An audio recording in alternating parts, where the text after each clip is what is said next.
Accident de circulation au carrefour Monastère entrée chez les sœurs OPK 24 hier entre 18h et 19h. Aucune perte en vie humaine mais des dégâts matériels importants. On parle également dans cette édition d'information des agents licenciés de la société Oram International qui se poursuit. Les derniers revendiquent le paiement intégral de leurs droits. Bonsoir à toutes et à tous. Merci de nous avoir fait place dans vos ménages pour vous apporter l'essentiel de l'actualité nationale, dont d'ailleurs je me fais le plaisir de vous présenter. Je le disais à l'entame de cette édition d'information, accident de circulation à hauteur du carrefour Monastère OPK 24. Aucune perte en vie humaine, mais on note plusieurs dégâts matériels. Les détails dans ce reportage de Lordine Oyan sur ces images de Floris Mapan. Il est 18h passé de quelques minutes lorsque survient cet accident de circulation ici au point kilométrique 24 sur la route nationale. Sur le lieu de la scène, deux véhicules dont une double cabine et une autre d'une seule cabine rentrent en collision sous le regard impuissant des piétons et des autres automobilistes. Les deux conducteurs reviennent sur le déroulement des faits. C'est que moi j'arrive dans ce sens-là. Hein? Alors, de l'autre côté, j'ai une file de voitures qui est en train de partir. Moi aussi, je suis en train de partir. Subitement, quand j'arrive, vous voyez, à ce niveau-là où le frein commence là, je vois le monsieur rentre comme ça, comme s'il voulait aller de l'autre côté. Je suis accompagné de mon collègue à côté. J'ai dit, mais merde, qu'est-ce que celui-là, il fabrique là?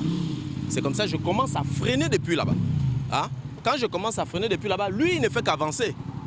Il ne fait qu'avancer. Je ne peux non plus aller là-bas parce que non seulement il y a des gens qui étaient debout de l'autre côté et il y a des véhicules qui sont en train de passer. Donc, la seule option que j'avais, c'est de chercher à freiner pour essayer de ralentir le choc. C'est ce que j'ai fait. Mais malheureusement, lui, il ne faisait qu'avancer. Et puis, c'est comme ça comment on est rentré dedans.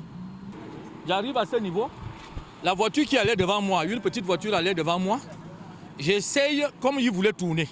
Il voulait rentrer par là. Je klaxonne. Au même moment que je klaxonne, il insiste de persister. Quand je cherche à l'esquiver, j'ai cherché à l'esquiver. Quand je rentre comme ça, là, que j'ai vu comme il voulait tourner, je rentre là, je freine. Je me mets sur cette position là où vous voyez là. Et du coup, celui qui venait devant, je ne sais pas, j'ai fait même le jeu de phare, j'ai fait le jeu de phare, j'ai klaxonné, il n'y avait plus moyen. Je dis, il me demande si je suis parti de la voie principale sur le terre-plein. Je suis parti sur la voie principale, sur le terre-plein, parce que j'ai esquivé une voiture. Je pense que les gens qui sont là, ils peuvent témoigner. Parce qu'ils ont vu comment la voiture voulait tourner. Et moi, je venais. Plus de peur que de mal, aucune perte en vie humaine enregistrée. Vivement que les faits ayant conduit à cet accident servent de leçon aux deux chauffeurs, afin que cela ne se reproduise plus dans la mesure du possible.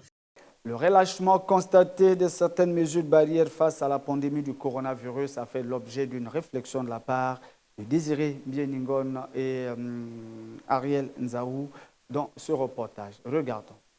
Après un an et demi de pandémie à coronavirus au Gabon, l'on constate que les mesures de distanciation ne sont pas respectées par bon nombre de citoyens, une situation que déplorent certains. Moi, je pense que les gens continuent à respecter les mesures barrières, mais pas totalement. Ce qui me fait dire que les gens ne respectent pas totalement les mesures barrières, nous avons des exemples, par exemple, dans le milieu public, là où il y a les frottements aujourd'hui. Donc on ne respecte plus la distance,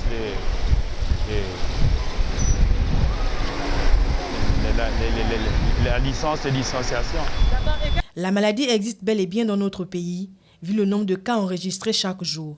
Chacun devrait prendre des précautions tout en respectant les mesures barrières. La maladie est là, elle existe. Elle n'a pas encore disparu. Même si les mesures barrières nous fatiguent, mais respectons les mesures barrières. Beaucoup sont inconscients de savoir que la maladie existe, qu'elle est là. Dans beaucoup de familles, nous avons eu des cas de décès. Mais certains s'obstinent à vouloir oublier la force réelle de la maladie. Par rapport à ça peut entraîner le contact du virus, la maladie. La Covid-19 existe bel et bien et continue d'endeuiller de nombreuses familles dans le monde. Que la population gabonaise prenne conscience en respectant strictement les mesures de distanciation pour le bien-être de tous. Les travailleurs licenciés au motif économique de la société Oram International située dans la zone économique spéciale d'Uncock continuent à revendiquer le paiement intégral de leurs droits. Les précisions dans ce reportage sur ces images de Floris Mapan. Le torchon continue à brûler entre les travailleurs licenciés de la société Oram International et la direction générale. À ce qui semble, le traitement réservé aux licenciés ne cadre pas avec la législation gabonaise en matière du travail. Une situation dénoncée ici par M. Léon Mébiam-Evoum, président de l'antenne syndicale des travailleurs gabonais. Dans un pays, on doit respecter les lois. Et moi, je suis parmi les gens qui pensent que nous n'allons pas changer notre code du travail pour les Chinois ou pour les Indiens. Nous devons amener les Indiens à respecter notre code du travail. Nous devons amener les opérateurs chinois et autres à respecter notre code du travail.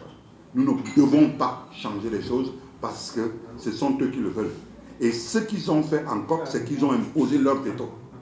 Ils ont imposé leur veto, même les inspecteurs du travail ont peur de dire entre eux. Et ça, nous sommes là en train de dire que ce n'est pas normal, c'est du travail précaire. La présence d'un inspecteur de travail au lieu de la manifestation n'a fait que compliquer les choses malgré la volonté de la hiérarchie de trouver un commun accord, même si M. Éric Biban Abaga, secrétaire général de l'antenne syndicale des travailleurs gabonais, continue à jouer aux sapeurs-pompiers. Si je gagne 160 000, 160, tu gagnes combien par mois? Bon, parce que 169 000, c'est le même montant que celui qui a... Vous êtes tous en route. Mais les gens qui vont dépasser, c'est ceux qui ont un an. Il faut cependant signaler que près de la moitié des licenciés a déjà pris bon gré mal gré l'argent. Mais certains continuent à manifester devant le grand portail de la société Oram jusqu'à aboutissement de leurs droits et bondissent la menace de saisir les tribunaux compétents si rien n'est fait d'ici la fin de la semaine. En rapport avec le différend qui oppose les travailleurs et la direction générale de cette société, M. Léon Mébiam-Evoum, président de l'entente syndicale des travailleurs gabonais, réagit en ce terme. Nous l'écoutons au micro de Floris Mapam. Et je vais donc vous parler d'une manière générale de la situation de ces gars-là. Parce que c'est une situation collégiale, c'est la même pour tous.